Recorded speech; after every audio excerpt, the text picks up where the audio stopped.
The COVID-19 Military Support Initiative was launched by the Association of Defense Communities, Blue Star Families, and participants of the White Oak Collaborative. It's a comprehensive resource for communities, states, and military families during this pandemic, with virtual events, daily news updates, and ongoing pain points polling. The Association of Defense Communities is a leader in supporting the resilience of communities and states that support America's military. Blue Star Families is a national nonprofit supporting active duty, National Guard, Reserve, veterans, and their families while strengthening local communities.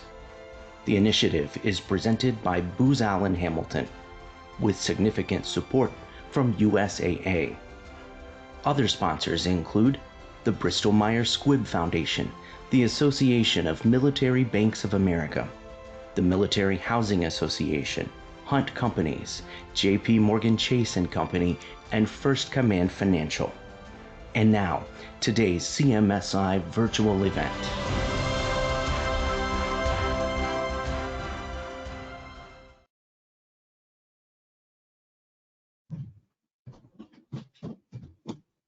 Good afternoon, everyone. My name is Matt Bourne, and I'm the Executive Director of the Association of Defense Communities. I want to thank you all for attending today's briefing, Defense Communities and Recovery. Like many of our webinars, the inspiration for today came from the audience. Our polling over the past several weeks has indicated that a major concern for many respondents is the impact the COVID-19 crisis will have upon state and local budgets. Today's discussion will highlight that concern and really take a look at how this impact will affect a community's ability to continue to provide high quality of life services to installations, military families, and defense industry partners. Once we've detailed this economic challenge, we'll lay out possible pathways to recovery. Now, today is only meant to be the beginning of a conversation, frankly, that could quite possibly continue for the foreseeable future. If we've learned anything from our past national crises, it's that the consequences can be long-lasting and that recovery may not come easily. Many of you may have questions or comments for our panelists today based on your own experiences. If you have a question or would like to make a comment to the group, please submit it through the chat page function on the forum. We'll get to as many questions as time allows and whenever needed, and we'll try and post follow-up information on our website. So now that I've set the expectations high, I'd like to introduce our panel. First, we have Joe Driscoll, the Executive Director of the Missouri Military Preparedness and Enhancement Commission, and also the President of the Association of Defense Communities. Welcome, Joe. We also have with us Vicki Selva, Executive Director of the Michigan Defense Center, Bill Cork, CEO of the Hancock County Port and Harbor Commission in Mississippi, Michael Bain, CEO, Stateside Government Affairs, and Joe Mariani, Research Manager, Deloitte Center of Government Insights. Welcome all. I think we'll just go ahead and jump straight into the questions. And Michael, I'd really like to start with you. I think your position at Stateside Government Affairs gives you a unique national perspective on some of the things we're going to be talking about. What are the larger trends you've seen so far as it relates to the economic impact of COVID-19 on state and local governments?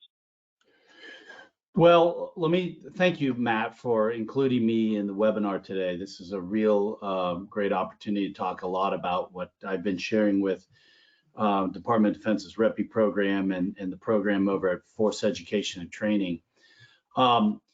Let me just start by saying that this COVID-19 pandemic hit at a time when the military's, as the military's been enjoying a really strong relationship with the states and local governments that host their bases, and probably better relationship than ever. And over the last 10 years, we've had some really great partnerships, and some of those include the REPI program that I mentioned, that provides some funding matches to state, local governments, and private entities to protect open space, but also OEA's work with the state efforts to accelerate professional licensure and civilian job training for military spouses and separated service members. And there's a bunch of community programs. I see one of our speakers from Michigan, and I'm thinking of Florida's Defense Alliance and dozens of other similar programs around the country.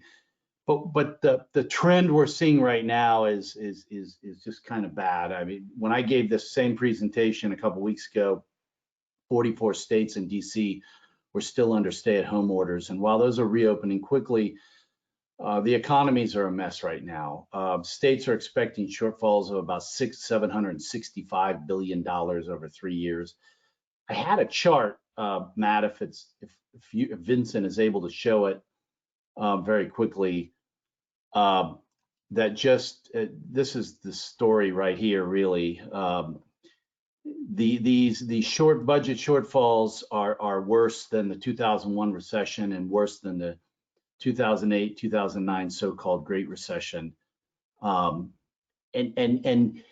the problem with this is that states have got to balance their budgets every year, even in recessions. And the CARES Act, the federal aid that Congress provided the states in March, it's not going to be enough to cover the gaps. Really only about $65 to $100 billion, which is a lot of money in any other time, is readily available to the states to cover budget shortfalls. And I think everybody knows that state sales and income tax revenues are the primary sources of revenue for the states. And the dramatic cuts that we're going to see are going to force the states and the nation to recover more slowly. I think it's going to be a big problem because state and local government spending just makes up such a huge share of the national gross domestic product and is a massive source of jobs. States that host defense installations are going to have a leg up because of the spending associated with the base and its population, but they're going to be in trouble because a lot of the programs that they partner with the military on are going to be in trouble. I'll just, I know we have a lot of questions, Matt, so I'll pause there, and I'm happy to talk about a lot more about the states, but I'll let everybody else jump in because I'm sure that everybody else has some thoughts. Okay, thank you, Michael. No, I think that provides a good platform for the rest of the discussion here, and I think we'll come back to you because I have a few questions that I thought of while you were talking. I'd like to turn to our community and state panelists, Joe, Vicki, and Bill. And Joe, maybe we can start with you, but can you bring us down to your state and local community level? How has this pandemic impacted your local economy? And then more importantly, how has it impacted your ability to provide services to installations and military families? Matt, thank you very much. I appreciate the chance to be on with everyone here. I think this is a really wonderful panel for us to focus on today. I'd like to say thanks to ADC and Blue Star Families and the White Oak Collaborative and, you know, Booz Allen and USAA and our other sponsors for making this possible. I hope most of the listeners and participants today have been part of the CMSI sessions over the last several weeks. I think they're a great value for not only our installation communities and states, but for services and for others as we look to get out of this really deep hole we're in. First of all, I agree with everything Michael had to say. I mean, you know, talking from the state perspective, where I'm a member of the governor's administration here and a governor appointee, we definitely can identify with what you've just said. In answer to the question, in Missouri, the pandemic and the economic disruptions that have that are caused by it really have affected us, I think, in two ways. First of all, at the installation level in particular, the pandemic has caused some coordination problems in the communities that support the installations and also among our defense agencies. We're one of those states that has actually DoD agencies here, and we treat them like installations. You know, ADC's talked a lot about joint planning over time to preserve resilience on installations in communities. I think, you know, that has been a good discussion, but unfortunately, I think because the Department of Defense put out early warnings to its installations not to share too much information for operational and strategic reasons, that it really caused a gulf in communications and trust amongst those institutions and the communities and states that surround them. That definitely was our experience here. Communication is awfully important in times of great disruption, and definitely this pandemic is no different.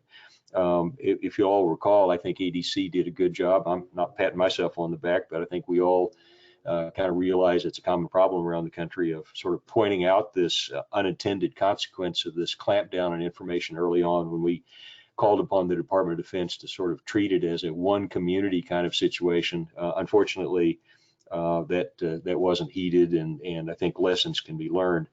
The good news in our state is communication and cooperation has rebounded. We had to work a great deal on it, and it has caused, I think, a better situation for us going forward. I'll give you an example.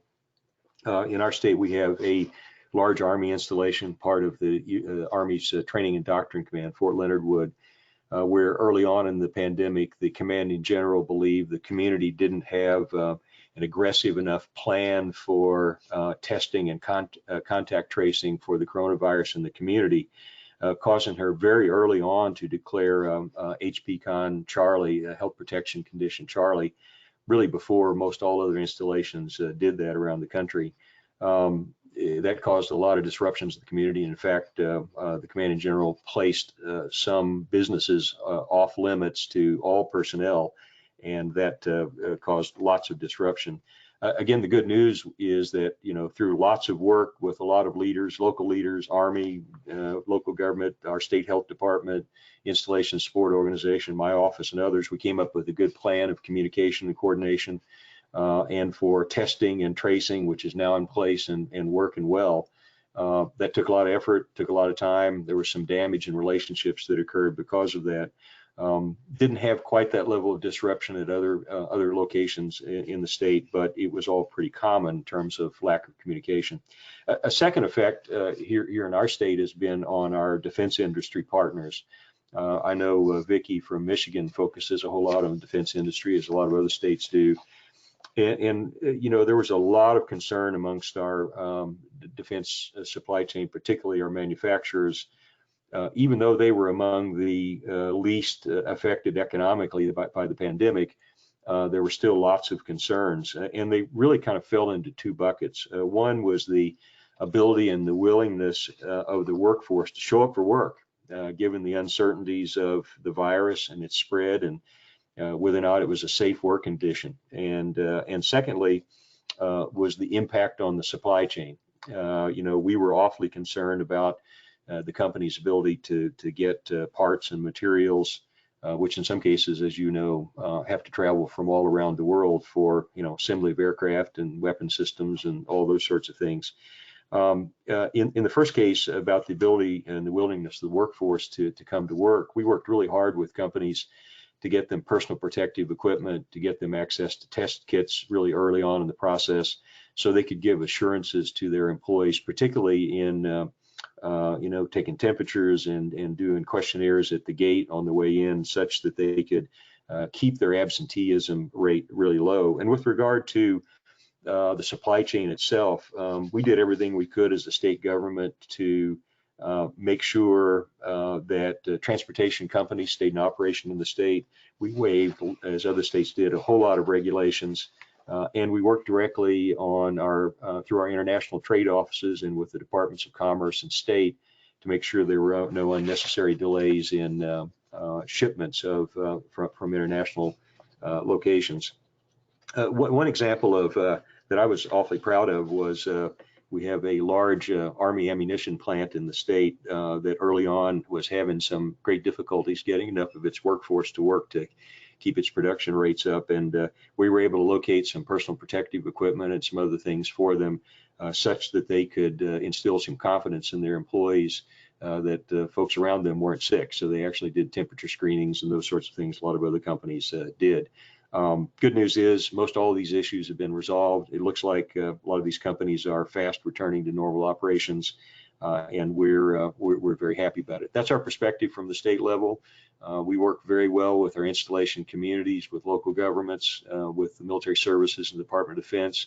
I think the key to all this, and the kind of the common thread that I would point to, is communications, the need to preserve communications in times of stress for resilience.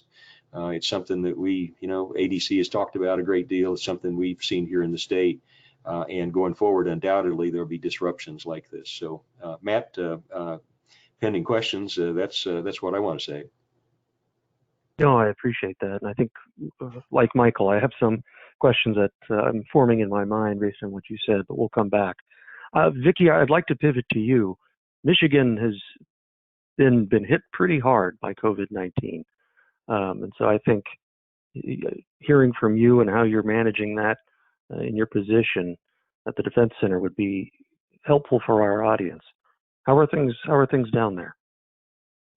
Yeah, thanks, Matt. Thanks for including Michigan in these discussions. You're right. We got hit. I think we were number 3 in the country for the number of COVID cases and deaths, and so that hit us very hard. And then obviously the economy that's associated with it also got hit hard. So that's all leveled out now for now, and things seem to be leveled. But Michigan is very different in their defense footprint. It's very diverse. We do not have large active duty installations with families living on base and so forth. Most of our folks are out on the economy. And so we do have a large National Guard footprint, and we also have a large Army installation, the Detroit Arsenal, that has about 10 commands, most of them buying commands. And so we really are the business for Army. And so when we talk about our communities, it's not only those facilities and assets, but very much so that industrial base that supports the warfighter and supports our national security. And so, so from a budget perspective, certainly Michigan is going to take a hit. It's going to take a big hit. The governor was very proactive in putting out grant money to companies, to small, medium-sized companies, to supplement the federal dollars, the federal loans and grants that were out there for companies. She allocated $10 million for small, medium-sized company loans. And there was also a grant program through the Michigan Economic Development Corporation, which is our partner organization in the state, that actually helped companies retool to produce PPE and respirator parts and supply to Ford and GM and those folks that had retooled to meet the needs of the crisis. And so in some ways, some of our companies, some of our suppliers have done very well. They've been the ones that were flexible, were able to kind of flow into the needs and to be able to retool to meet some of those things. And so, so those types of grants and loans were very helpful to those companies. The Michigan Defense Center, I guess I could start there. The Michigan Defense Center is it's a state office. We have a separation in the state of Michigan between the National Guard and the Michigan Defense Center. And so the Defense Center is tasked with protecting and growing the missions and the industries here in the state. And so we bridge all those gaps and we consider them partners. We work very closely with the Army and DLA and our National Guard, as well as the PTACs and the, and the industry that is here. And so, talking to our military partners, they have not seen a big cut or a big problem yet in their budgets. That's, wait and see. Let's see what happens in FY21. There's a lot of factors to come into play. And with the defense industrial community that I've talked to, it was our strategy several years ago, very early on, to help companies diversify into defense. In Michigan, they always say when the country catches a cold economically, Michigan catches pneumonia. And part of that is because we are so heavily industrial, manufacturing, and automotive that those are kind of the first things to go.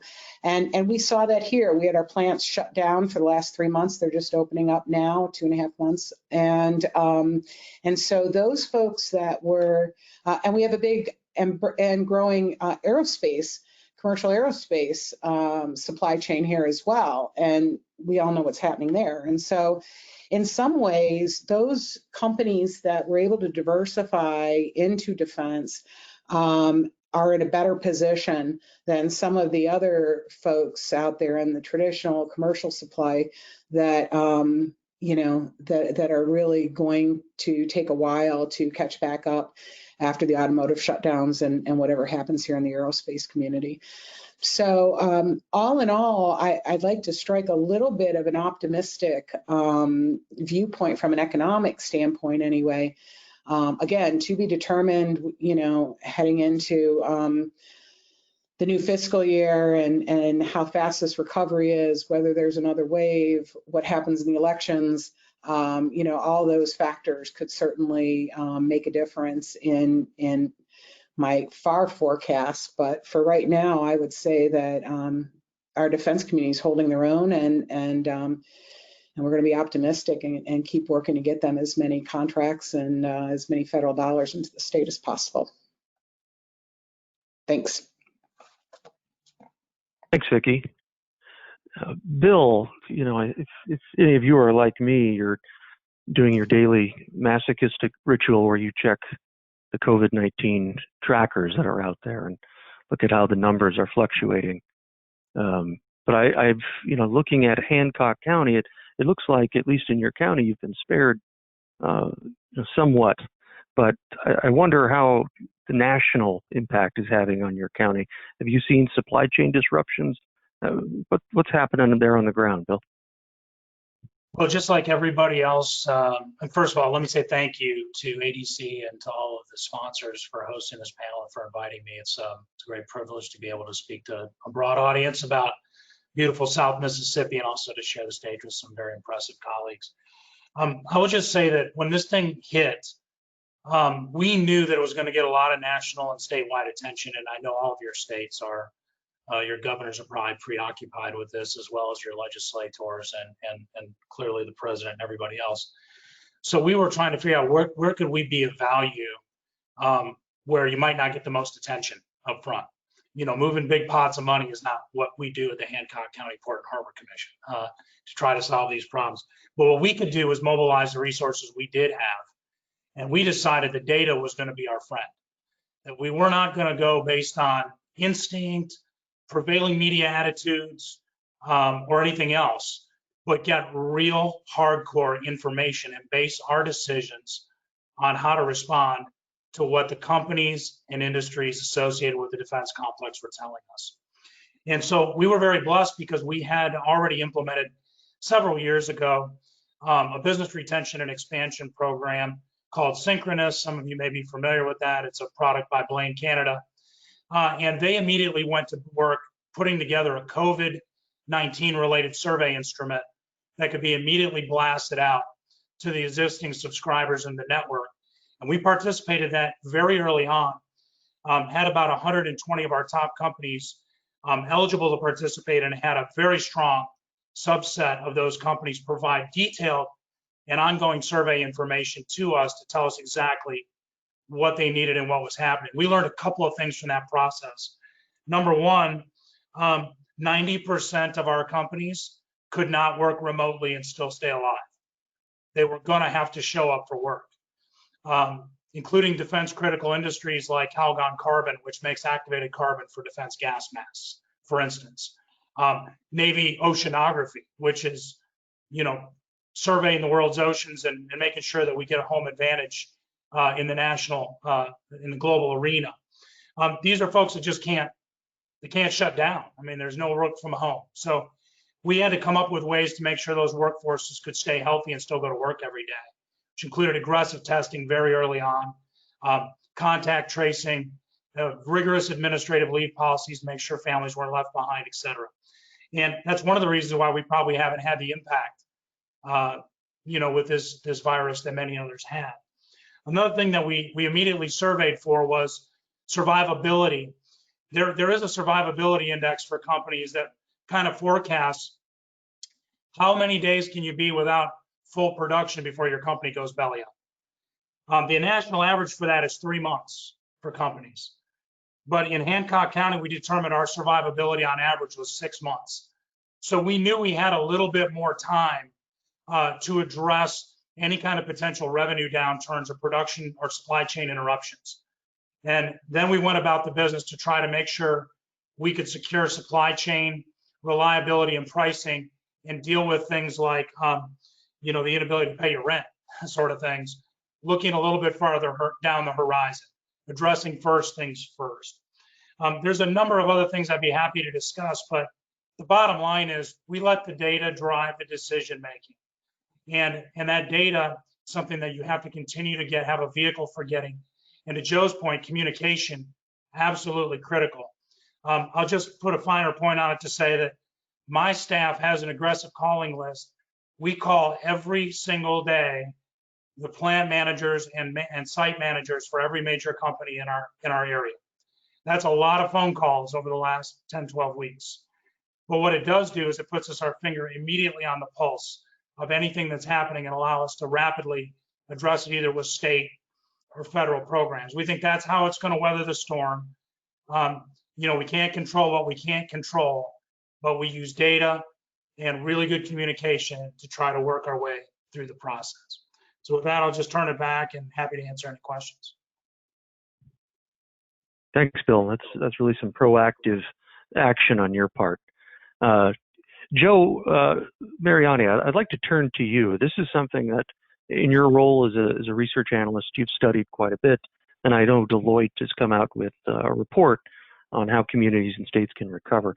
What has your research shown so far in terms of how defense communities can kickstart their recovery efforts? And honestly, are there any opportunities to create silver linings out of this? Yeah, absolutely. Thanks for having me. It's actually great to hear Bill talk about kind of the importance of data, because that's ultimately what our research points to as well, and something we've been trying to gather a lot of that data for a while now on kind of this interface between local communities and the military. And actually, even pre-COVID, initially approaching it through the lens of, hey, unemployment is a huge problem for military spouses. Even prior to COVID, it was 7 times the national average. How do we address that? And with more than 65% of military spouses living off base, that essentially means, how do we better integrate those military spouses and the communities that are around them? And really what we found is kind of, to Bill's point, when we started digging the data, we found that while it's very easy to speak about these issues as kind of one big homogenous problem, really we found it's lots of little problems depending on where you are and what the local circumstances are. So, we gathered some data even pre-COVID about what local labor markets looked like, what jobs were there, what the openings were, and compared those to the demographics of military spouses on those bases. And what we found is it really varied depending on where you were. There were some very hot labor markets by some bases. Think DC metro area, DC, Baltimore, Northern Virginia, Pacific Northwest. But then there were some other areas that maybe had very much tighter labor markets. Up to 44% of military spouses were in areas where potentially, depending on the circumstances, even pre-COVID, there may have been fewer job openings than there were, job seekers between the bases and the local communities. And really, there's kind of 2 complicating factors there. One being, even if you're living in a hot labor market, a lot of those, think Pacific Northwest and the tech industry are fueled by really kind of degree intensive jobs. So they have a higher degree requirement than much of the rest of the country. And even though military spouses with 45% of them having bachelor degrees are more educated than the average population, still it can be hard to compete in those really hot labor markets. And then, of course, kind of like all the other panelists have talked about, right, the toll of COVID has changed everything even since the beginning of our research. So, even those good labor markets prior are much different today than they were a few months ago. So, even the big industries, especially, hospitality, retail, human services, those that could very often integrate military spouses, military families pretty rapidly as they moved into an area, those have been some of the hardest hit. Just looking at between February and April, the shift in an area like San Diego that had a pretty strong labor market pre-COVID, you're seeing 58 to 40% reduction in the number of job openings in those three industries: hospitality, retail, human services. And when those three account for, so those are three of the top 5 industries in San Diego for the kind of share of employment, you start to see that this is a big challenge, and it's going to take some addressing. But I think the good thing is, exactly as you said, there is some opportunities here for win-wins, both for the communities and for the military and for the military families. So if the challenge is there's lots of unevenness depending on where you are, then you can sort of take advantage of that. One thing is, hey, we need to kind of connect people to existing job opportunities, and to the point about gathering data, often that looks like not just, hey, let's have a message board and connect folks to it, hey, here's all the job openings, but really try to understand at a very detailed level what the job openings are, what skills are required, and then begin to use some of the infrastructure that's out there to move the job seekers and make sure they have those skills. So some of my colleagues have done a lot of work on job-centric reskilling, and that's shown significant benefits to local communities. And then I think the other one, Matt, as you sort of described, is there may actually be some silver linings from COVID as well. So one of them is around the orthodoxy or flipped orthodoxy potentially of remote work, where that was a difficulty before. Obviously some industries still can't take advantage of that, but one thing it can do is it has the potential to open the scope of where the opportunities are, right? So previously you were limited to what was in your commutable area. 50 miles or so is 2 standard deviations of the normal commute. But now with the remote work, if that becomes more broadly acceptable, now it opens up the opportunities inside your communities much, much farther. And so if you can harness some of these opportunities that are out there to invest in things like digital infrastructure or co-working spaces, which are important not just to give job seekers kind of the tech they need to connect, things like go to webinar, but also the sense of belonging that can kind of be shaken when folks are working remote. Those are important ways to potentially take advantage of the opportunity. The other is then create new opportunities. If opportunities are beginning to dry up, there's a lot of opportunity to create new job openings, and often that's kind of through supporting entrepreneurship. Whether that's incubators, helping folks go from idea to business, or accelerators, where you're taking a developed business model and just connecting folks with the mentorship or networking or access to capital that they need to.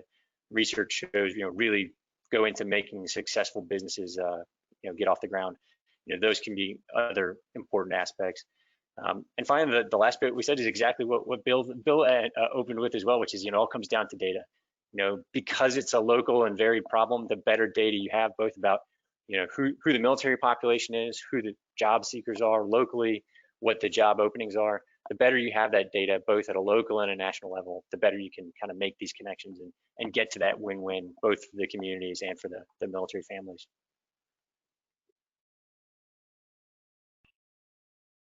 Great, thanks, Joe. I appreciate that.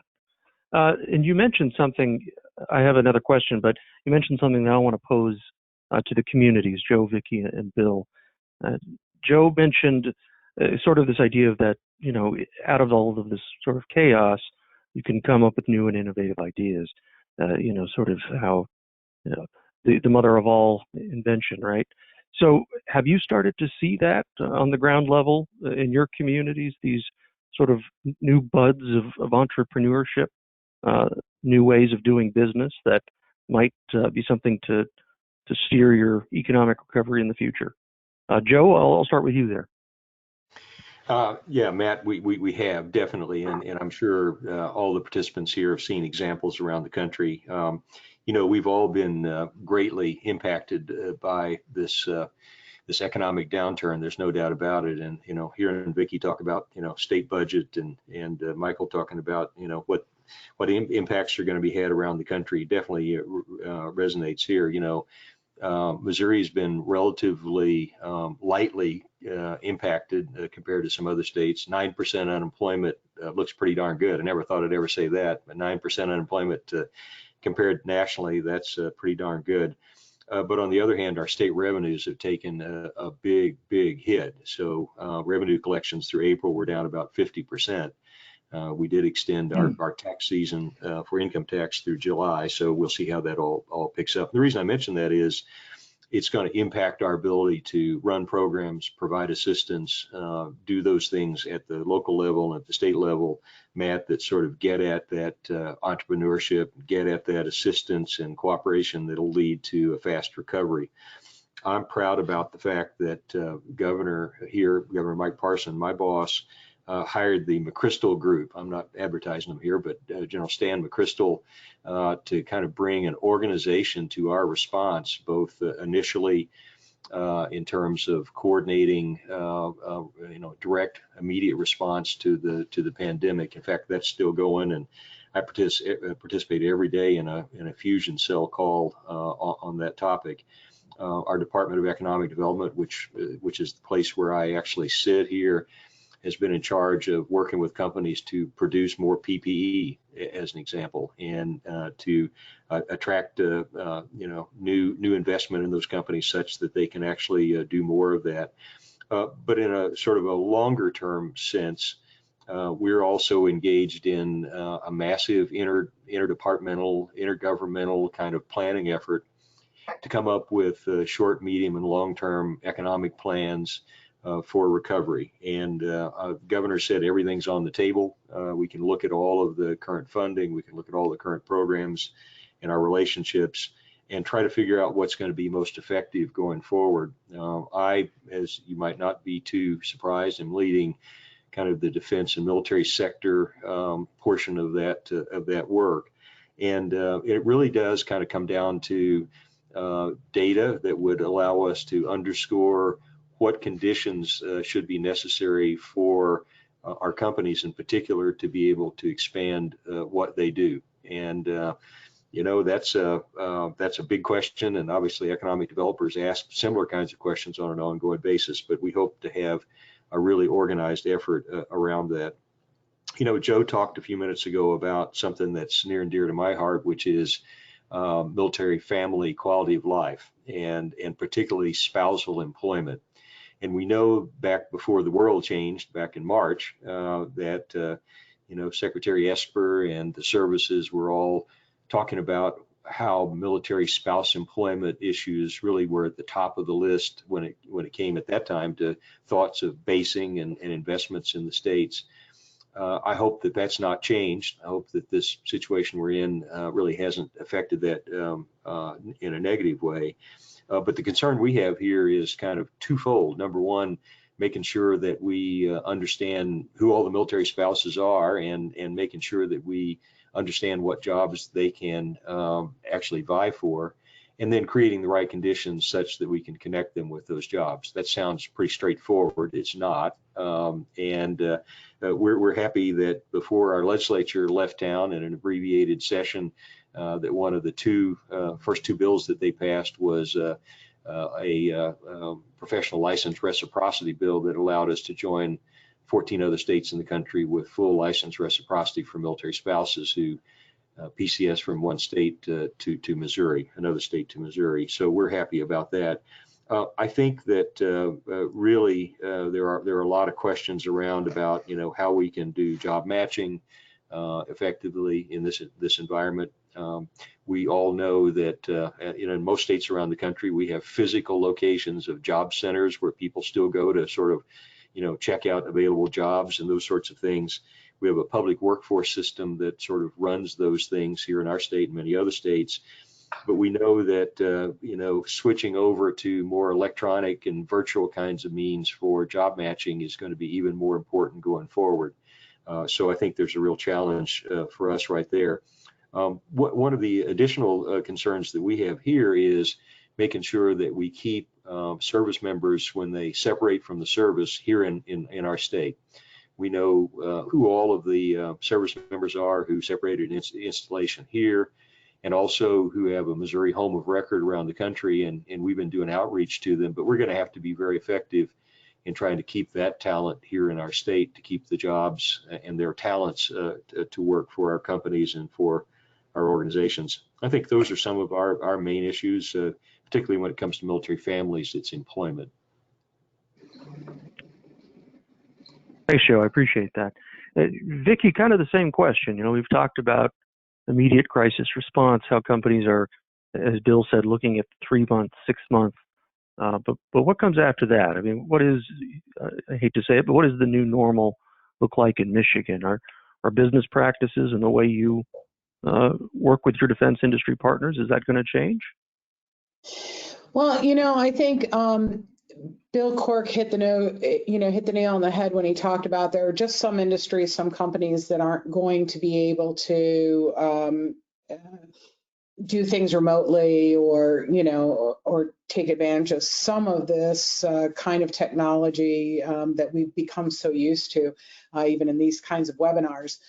But Michigan has been very forward leaning when it comes to Industry 4.0 type things, making sure that our companies get digitized and ready for what comes next. And this was a very kind of rude, abrupt way to compel a lot of these companies who've been not necessarily willing to,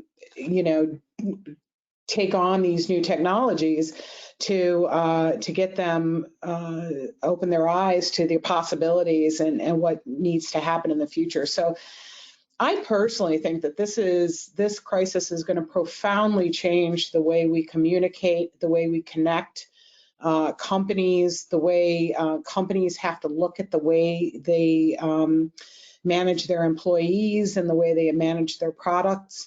And I think that a lot of people kind of got caught behind the 8 ball, not looking forward to and taking advantage of some of these technologies.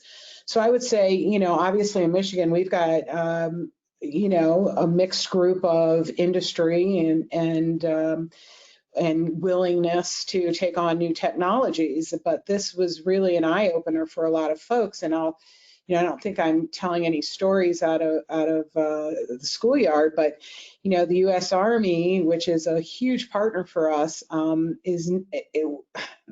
was not always as open to new technologies or video calling and things like that in the past. And they had to move very quickly and be very flexible to be able to accommodate these new kinds of communications. And our folks here in Michigan were willing to do that and able to do that. Just on a quick note, we have a defense exposition every year. We usually have about 2,000 folks, and the Detroit Arsenal plays a big piece of that. This year happened to be my first year as chair. I picked a really great year to do it. It's usually a big live show, and this year, about 3 weeks out, it became really clear we weren't going to be able to do that. And so the choice was to pull the plug or to make it virtual. And so we very quickly tapped our talent here in Michigan and through our defense community and built a new platform and created this virtual event. And when we went to our partners at the Army and said, hey, what do you think? They were all in, and it worked out beautifully. We ended up with close to 7,000 attendees, which far stretched our typical reach in Michigan. And so many other folks were then able to see the assets that are here in the state and communicate with the Detroit Arsenal that wouldn't typically do that. And so, I don't want to sound Pollyanna-ish, but there certainly are some silver linings that can happen here, but I think we've all learned that we need to be flexible. When Joe talks about being able to connect, people with jobs digitally or web-based, Michigan Defense Center has a system called the bid targeting system. Some of you may have heard my predecessor talk about that, where we can autonomously connect companies with the federal opportunities as they come out. And so, those are the kinds of things that I think that we all need to capitalize on, keep striving for, and keep that connectivity and communication going, even, when we get past this. I think companies will find a new way of doing things and communities will find a new way of communicating. And we see that already happening here in Michigan. And we have to embrace the future, embrace the technology that's here. things would have been very different if this had happened to us 20 or 30 years ago, before the internet, before this kind of technology, before everyone had personal devices. And so, we're just going to have to keep going forward. And what's going to happen with these new technologies in the next year because of this, I think is going to be incredible. So. Thanks, Vicki. I appreciate that. Before we're getting a little short on time, so I want to be able to pivot back at the federal level. Inside the Beltway, there's constant rumblings and rumors that there could be a next round of stimulus as discussions will really heat up in July, and that we might be able to expect a lot of state and local government investment. But Michael, this is something you follow quite closely.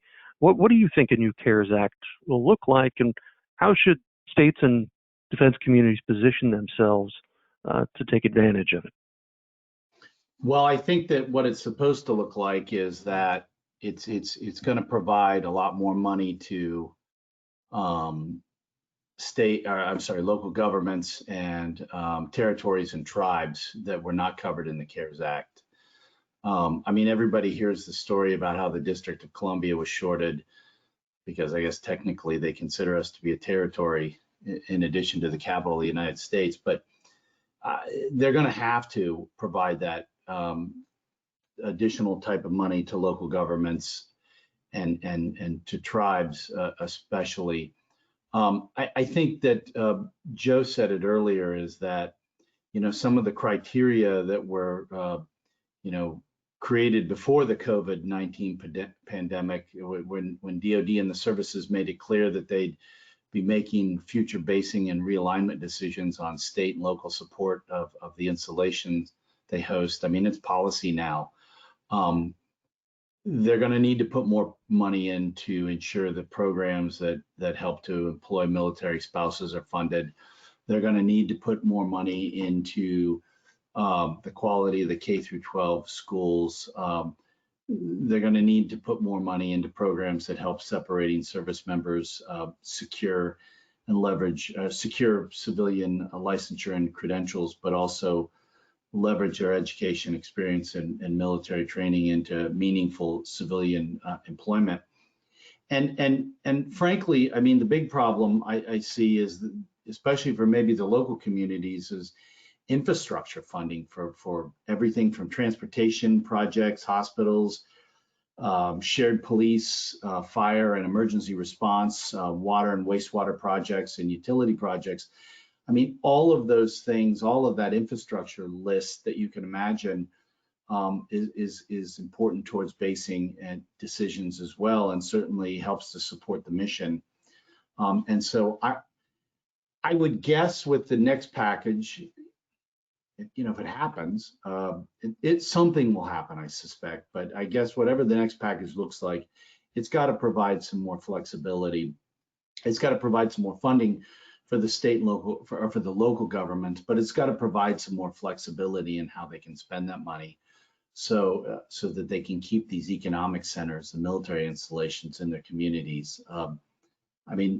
Ultimately, the Pentagon's going to be hit as well in terms of funding cuts. But the first folks who are being hit are these state and local governments, the hosts of the military bases. Thanks, Michael. Bill, your Congressman Palazzo, was very proactive, as you mentioned. There was a survey that went out to the community, to Hancock. If there was another CARES Act, where would you like to see that funding go? What would help your defense community the most right now? Well, my governing bodies would tell me they need all the money they can get. So I'm going to give you the politically correct answer and tell you just send it to the counties and local port commissions and things of that nature. This is a really tough one. I think this is one of the things that Congressman Palazzo is smart about and trying to get his mind around, which is what's the real need? Where some folks are doing well and some folks aren't. I think Joe mentioned earlier that this is a much more distributed and localized set of differences. And I think the solutions are going to be different for different regions and different even different types of communities going to have different needs. So I think it really should be data driven. One of the things that I've had a little heartburn about with the original rounds of funding is it's just this shotgun approach and just everybody gets a taste. And, I got my check and I didn't need one. I have a job. So I think we're going to have to get a lot smarter about targeting these resources where people are hardest hit and where resiliency has been a challenge. And I hope that my legislators are doing exactly that. I do think there's going to be a change in the modality, just to tee up on what Vicki was talking about earlier. I think travel and tourism and conferencing is going to be completely revolutionized, at least in the intermediate term. I think we'll probably forget about this a few years from now, but in the short term, I don't think you're going to see a lot of DoD travel. I think you're going to see a lot less personal connectivity. I think there's big challenges in the DoD in this remote working environment because of the lack of security classification and the remote communications, and just the inability to some of this stuff just has to be done in skiffs and in certain areas. We've seen a lot of, we're going to have to see some new investment, I think, in our transportation industry to deal with the new normal in the future associated with airport travel. I've got an airport that I'm responsible for, and we're already seeing a massive shift into charter flights by DoD personnel and other federal personnel, so they don't have to make their way through the public airport systems and expose themselves to people unnecessarily, if they can get a flight at all. So I think there's some things in terms of really immediate investments in our transportation infrastructure in order to deal with this new normal that I think really need to also take precedence, and that will help our DoD operate, continue to operate in an effective manner and in ways we really haven't even sort of seen yet. Like just trying to get flag officers to fly commercial around the country is really, really hard to do right now. They don't want to expose them to risks, and they don't talk much about it, but that's a real thing. So, I think we're going to have to look at some of this investment in the DoD realm, and as well as in the FAA realm and in the railroad universe and in maritime universe. We're going to have to see how that plays out to support the logistics, the deployment capability, the transportation of our military and its supply chains around the world. Thanks, Bill. Joe Mariani, I'd like your thoughts on this as well. I think in your research, you really mapped out some strategies for communities. Where would federal and state dollars be best spent right now to prepare for that recovery?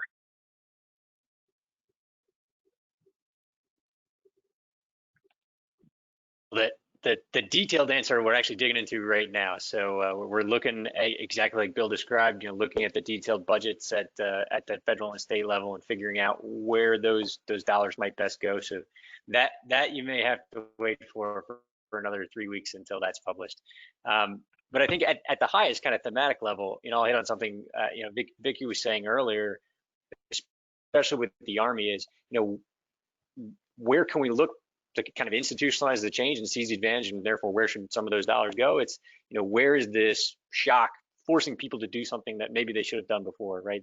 Vicki mentioned the Army being kind of reluctant to change very often. Well, depending on the day, right now the Army may be the world's greatest user of Microsoft Teams by number of users, depending on the day. So we got to find those opportunities, what we're calling like flipping orthodoxies, right? Where has old ways of thinking been inverted? Bill mentioned doing work in SCIFs and in the intelligence community, right? So we're actually working with them right now to, previously everything had to be done in the secure environment. Even if you wanted to change your health insurance, you had to go into that secure environment. So now we're working with them to change that so you can be a little more flexible, be a little more adaptable. And I think for state and local governments, it's a similar thing. There's some things those governments could do to change to be more adaptable. Joe was talking about the licensing agreements and those kind of shared things, similar things taking place at the federal level where regulatory approvals are coming faster without kind of potentially the same risk that may have been assumed before. So you're breaking some trade-offs. And then communities can also be the beneficiary of that as well. So there's the similar orthodoxy of before saying you could either do fast procurement in the government, or you can do efficient procurement in the government. We're seeing some of that be broken as well. So during COVID, remote work has actually allowed the Navy to do contract awards, 32% faster than they were doing a year ago. So we're seeing some areas where we're uncovering some of these orthodoxies and flipping them around to see some of the benefits. So I think focusing on those maybe at a thematic level, where we can flow some of the effort and some of the money to really, find the silver lining here, as he said. Well, I'll come back and ask you in 3 weeks then. We have one, I think we have time for one question from the audience, and this is for all the panelists. There's a concern that reduced future defense budgets will resurrect BRAC discussions. Is this something all of you are thinking about? Joe Driscoll, why don't we start with you? Yeah, I think our view of the world is, Pentagon's in somewhat of a disarray because of a lot of issues right at the moment. I think BRAC is a long way off from the kind of the thought processes. In addition, as long as the chairman of the Senate Armed Services Committee stays there, you're not going to see a piece of BRAC legislation pass. I think that's probably a given. So, I don't think BRAC's any closer than it was before. I'm not sure that it's ever been very successful in terms of saving lots of money anyway. And so, quite frankly, that's really, as far as we're concerned, not on the radar screen just at the moment. Does anyone else have any thoughts on that? Oh, well, only Matt, that I think the big picture BRAC, the big BRAC exercises of decades ago, or I agree with Joe, they're yesterday's news.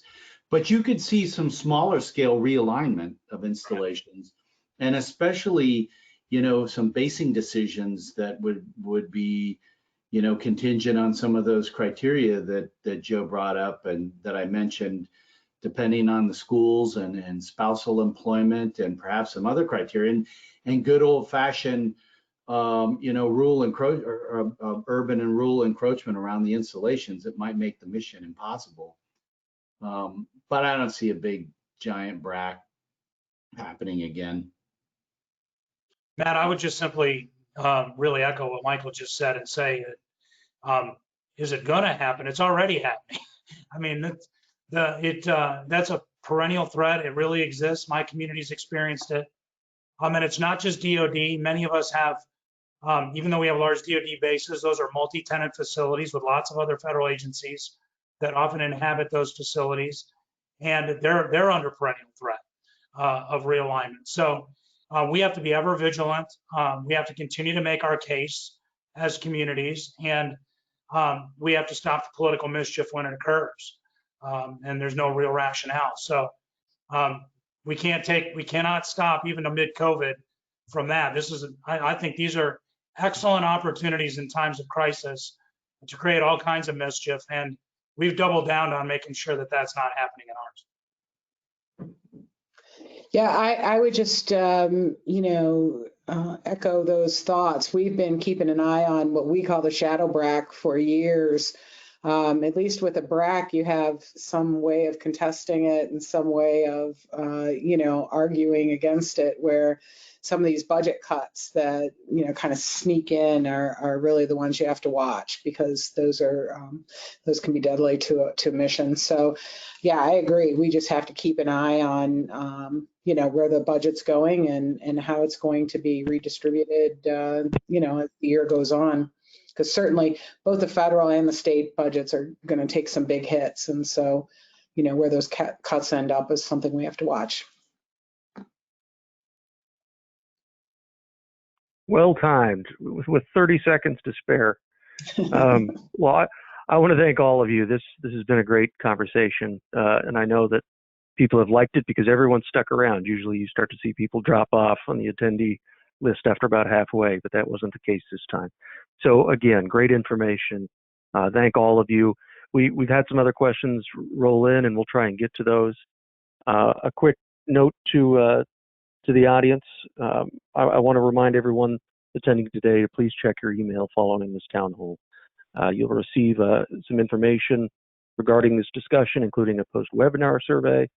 Your input and feedback is absolutely necessary to make sure we're doing the job we need to be doing at the CMSI. And finally, I want to invite everyone to join us on Thursday, June 11th, for a town hall on strategies for returning to K-12 education. What's that going to look like in the fall? How do you prepare this summer? I think that's going to be a great discussion. In the meantime, be sure to check out the website, which is full of resources to help you and your family and your business during this difficult time. Thank you for joining us today, and we look forward to seeing you again at a future webinar.